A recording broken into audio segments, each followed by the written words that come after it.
Hello भाई लोग, अभी क्या है कि आप मेरे पीछे एक खंडर जैसा दिख रहे होंगे, मतलब एक टोटली खंडर। इसके बारे में अगर मैं आप लोगों को थोड़ा सा डिटेल में बताऊं, तो आसान भाषा में अगर मैं बताऊं, तो जब एक बिहारी कहीं भी जाता है अपने प्रदेश को छोड़कर, किसी भी प्रदेश में जाता है, तो जब उसके पास कहने के लिए कुछ भी नहीं होता तो इस खंडर के बारे में जिक्र करता है। और ये खंडर पूरे दुनिया में वर्ल्ड हेरिटेज में ये ऐड है। तो इस तरह से खंडर है। लेकिन अगर मैं इसके इतिहास के बारे में अगर थोड़ा सा बताऊं आप लोगों को, तो कहीं ना कहीं आप लोग चौंक जाएंगे। जी हाँ, ये वही खंडर है, मतलब 1600 साल पुराना, जब इस खंडर का नाम नालंदा विश्वविद्यालय हुआ करता था। आप देख सकते थे उस टाइम का जो स्ट्रक्चर जिन्होंने बनवाया था इस चीज़ को, कितनी मतलब बड़ी स्ट्रक्चर बनवाया था। ये देखिए पूरी की पूरी आज जो खंडर बना हुआ है, मैं आपको बैक कैमरा करके दिखाता हूँ, आप लोग बढ़िया से समझ पाएंगे। हाँ, तो जैसे मैं आप लोगों को बता रहा था इस नालंदा विश्वविद्यालय के बारे में, जो पूरी दुनिया, आसान भाषा में मैं आपको ये कहूँ कि जब पूरी दुनिया में कुछ भी नहीं था, जब पूरी दुनिया नील बट्टे सन्नाटे थी, तो ये खंडर हुआ करता था और इसका नाम नालंदा विश्वविद्यालय था, जो आज ऐसे ही वीरान पड़ा है हमारे सरकार की नीतियों की वजह से। अगर सरकार इस नालंदा विश्वविद्यालय को बनाने में अपना रुचि दिखाती, फिर से इसको सजाया संवारा जाता, तो ये कहीं ना कहीं इसका रूपरेखा बहुत ही अलग हो सकता था। मैं आपको बताऊं कि ये जो दीवारें हैं, आज भी इस दीवारों में इतनी पक्की ईंटें लगाई गई हैं कि कुछ भी, कोई भी कलर नहीं लग रहा है हाथों में। मेरे वाइट शर्ट है, देखिए मैं दिखा रहा हूँ आपको, वाइट शर्ट है, कुछ भी फर्क नहीं पड़ रहा है। ये मैं आपको छोटा सा एक दिखाऊं, हर तरफ से बिल्डिंगें बनी हैं और बीच में ये देखिए, मैं जूम करके दिखाता हूँ आपको, 1 मिनट। ये पहले कहीं ना कहीं जो था, अब मैं बताता हूँ आप लोगों को थोड़ा सा इसके डिटेलिंग पॉइंट्स। ये संस्थान हुआ करता था बहुत बड़ा, जहाँ लोग देश विदेशों से आते थे अपने शिक्षा को ग्रहण करने के लिए। जब पूरे दुनिया में कुछ नहीं था तो यही था। और ये एक और इंटरेस्टिंग चीज़ है, उस टाइम पे ये कुआं, ये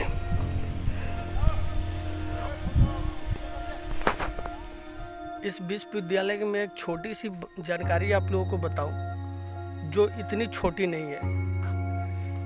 इस विश्वविद्यालय में इतना बड़ा लाइब्रेरी था,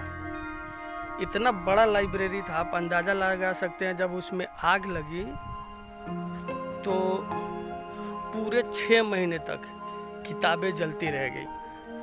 इतना बड़ा लाइब्रेरी था,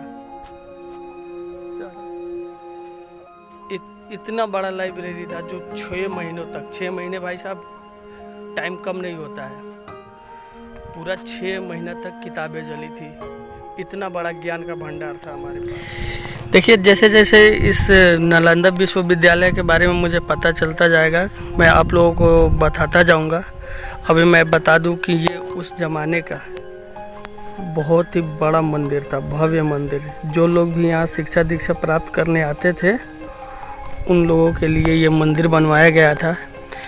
बताया जाता है कि ये जितना ऊपर है, इसके नीचे भी है, और ये कहाँ तक है किसी को एग्जैक्ट आइडिया नहीं है।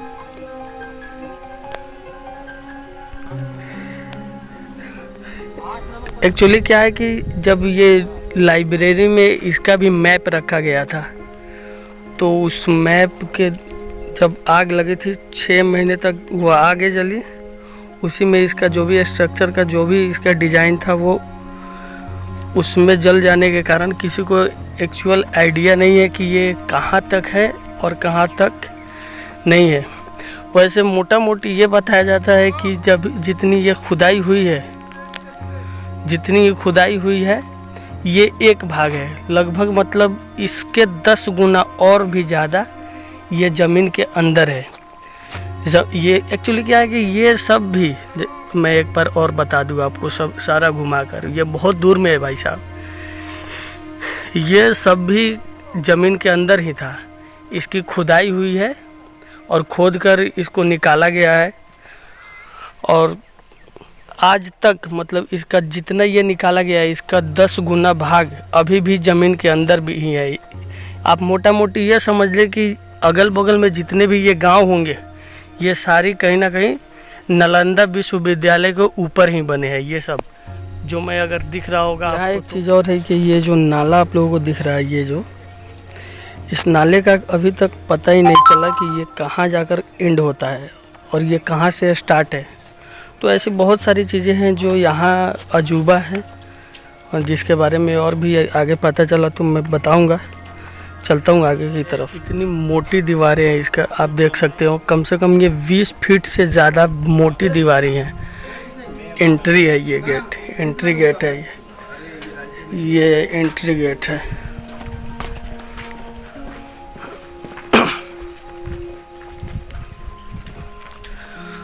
ये जहाँ तक ये दिख रही है ये गेट एंट्री गेट है, मतलब यहाँ से यहाँ तक भाई साहब कॉलेज का गेट देखकर ऐसा पता चल रहा है कि जैसे कि आप समझ लो कि कोई राजा महाराजा का कोई बहुत बड़ा दरबार हो। और इस स्ट्रक्चर को बनाया भी इस तरह से गया है अगर आप देखेंगे तो आपको ऐसा लगेगा कि ये कोई बहुत बड़ा दरबार ही हो। ये देखिए आप कितनी मोटे मोटे दीवारी हैं इसमें, मतलब कहीं कहीं कहीं तो 20 फीट से भी ज़्यादा मोटी दीवारी हैं। ये देखिए आप, मैं थोड़ा सा जूम करके एक इंटरेस्टिंग चीज़ आप लोगों को दिखाता हूँ। ये देखिए कमरे,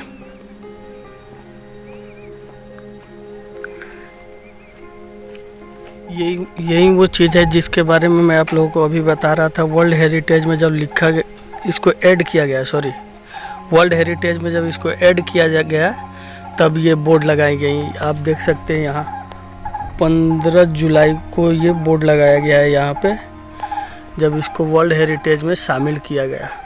तो आई थिंक ये बहुत ही गर्व का बात है हम पूरे बिहारियों के लिए, हिंदुस्तान के लिए और ख़ासकर ये नालंदा वालों के लिए। भाई साहब इतना घूमने के बाद मैं अब थोड़ा सा थक गया हूँ। पेड़ के नीचे बहुत ही आरामदायक ठंडी है, सोचा यहाँ पे खड़ा होकर 2 मिनट आप लोगों से बात कर लूँ। भाई साहब मोटा मोटी इसके बारे में मैं बस ये बता दूं कि ये विश्व का सबसे पहला ऐसा विश्वविद्यालय था जहां आवास की सुविधा थी, जहां छात्र बाहर से आकर रह सकते थे, अपनी शिक्षा दीक्षा ग्रहण करते थे। और इसकी हालत ये बना रखी है हमारे बिहार के सरकार ने कि बाहर जब आप निकलेंगे तब आपको एक टॉयलेट और पानी तक का सुविधा नहीं है। इससे भला दुर्दशा इसकी क्या हो सकती है। यह अपने आप में ही इस धरोहर की मजाक है। सो प्लीज़ हम कर भी क्या सकते हैं, शेयर कीजिए, हो सकता है कुछ सरकारें इस पे ध्यान दे, वरना ऐसे ही चलता रहेगा ये। धन्यवाद।